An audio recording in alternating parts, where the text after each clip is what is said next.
Where the light begins. They say the worst part of a storm is the silence before it. But for me, the worst part was what came after, the silence that stayed. It crawled into the walls, into my chest, into the spaces where love used to live. My name is Sophie, and I'm 16 years old. I used to have a home, not just a place to sleep, but a place that held memories in its walls. The scent of raspberry tea in the kitchen, the rustle of old books, and the soft hum of my father reading fairy tales aloud as the rain tapped gently against the windows. But that was before everything shattered. Now, I live in a shelter, and all that warmth, all that light, is only a memory. My dad, Daniel, died when I was 7. He was kind, so kind he didn't seem real. He listened, not just to my words, but to my pauses, my silences, like he could hear the space between my heartbeats. He used to say, "Never be afraid to speak the truth, Sophie, even when it hurts.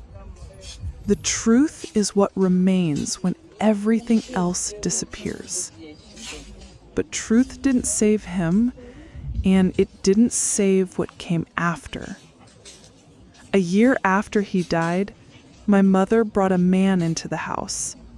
His name was Victor, and that's when the silence began to scream.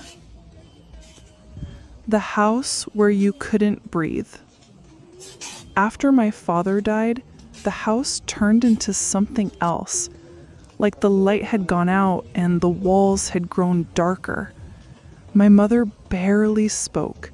She spent hours just staring out the window or wiping the same cup over and over.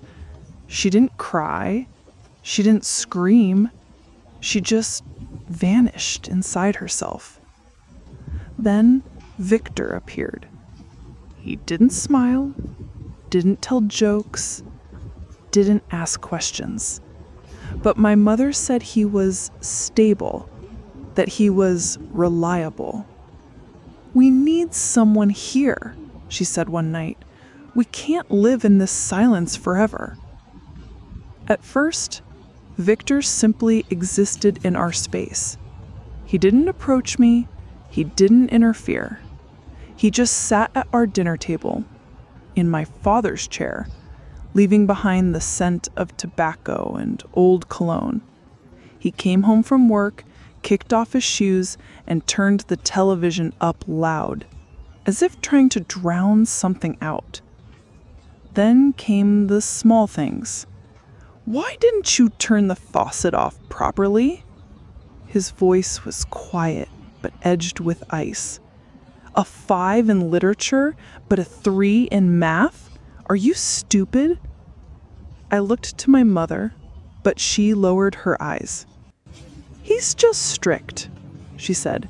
"He wants you to do well." But this wasn't discipline.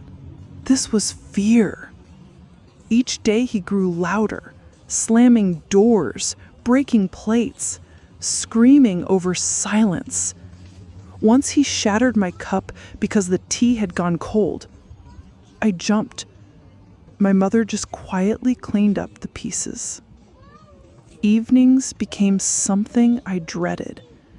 I stayed late at school, wandered through parks, anything to avoid returning to a house where the air felt like wet cloth, suffocating and heavy. A night I tried to forget. I was in my room, curled up with an old book. It was worn and soft from my father's hands. Reading was the only thing that still felt safe. Then, footsteps. Quiet, measured. The door creaked open. Victor stepped inside and closed it behind him. I froze. "What are you reading?" he asked. "The Prince and the Pauper," I said, trying to keep my voice even. "Fairy tales," he said, sneering. "The world doesn't work that way. No one saves the poor. Only the strong survive." He stood too close. My stomach twisted. I need to sleep," I said quickly. "Don't be rude," he replied. "I'm just talking." But I didn't want him in my room. He left after a moment, but the air stayed poisoned. A conversation that wasn't. The next day, I found my mother in the kitchen. "He came into my room last night," I said. "It scared me." She didn't look at me. "He's just trying to establish himself. It's not normal." "Don't exaggerate, Sophie. He's your father now. Be grateful." That word grateful felt like a blade. I walked back to my room, shut the door, and wrote in my notebook, "If truth is what remains when everything else disappears, then why did my truth disappear first?" The next morning, I sat at my desk in school, feeling like I didn't exist. My body was there, but I wasn't. Miss Evelyn, my literature teacher, knelt beside me and asked me, "Sophie, are you okay?" I looked up. I wanted to scream, but I said I'm fine.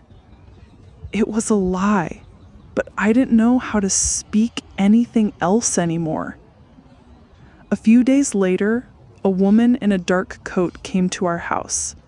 She had a firm voice, but kind eyes. She said, "Sophie, you're coming with me. It's for your own safety." I didn't understand right away.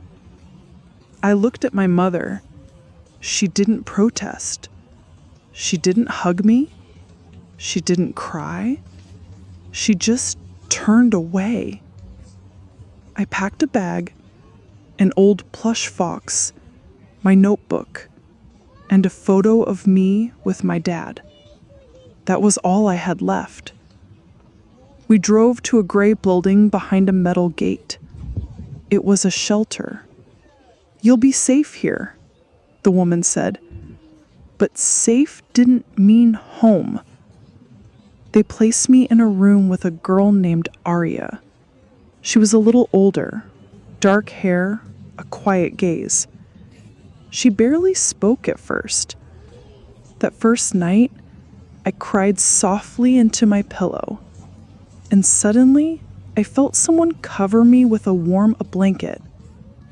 "You're shaking," Aria said. I looked at her through my tears. "Thank you." She nodded. "I shook too the first night. You're not alone." Those words stayed with me. At the shelter, I met Mila, a girl who drew people without faces, and Jade, calm but strong, who helped me with math homework. Each of us carried a scar, but somehow, being together, we were sewing each other back together stitch by stitch. One morning, I sat with Aria in the garden. The flowers were just beginning to bloom. I asked her, "Do you miss home?" She didn't answer right away. "No, I never had one, just survival." I nodded. "Me too." We sat in silence, and in that silence, there was more understanding than in 1,000 words. A month later, Miss Evelyn came to the shelter. I didn't expect to see her. When she called my name, something inside me nearly broke. She hugged me tightly. "I've been so worried," she said. "I wrote to your mom. I knew something was wrong." I didn't speak. I just held her back. She gave me a small notebook that said, "Write your truth, even when it shakes." I started writing every day. And one day, I wrote a letter. Not to someone else, but to myself. "Dear Sophie, you were a shadow. Now you are light. You were silent. Now you write. You were scared. Now you feel. You are not guilty. You are not broken. You are you, and that is enough. Love, Sophie." 2 months later, my mother came to the shelter. I didn't expect it. She stood in the doorway, frozen like a statue. "Sophie." I said nothing. She took a tentative step forward. Her hands trembled. "I know. I failed you.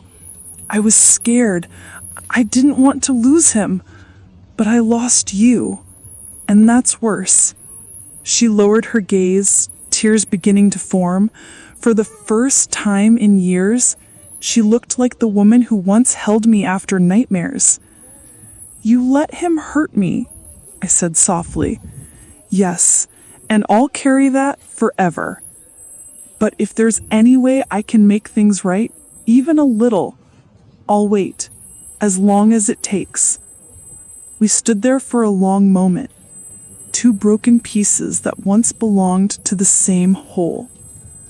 I didn't run to her, but I didn't turn away.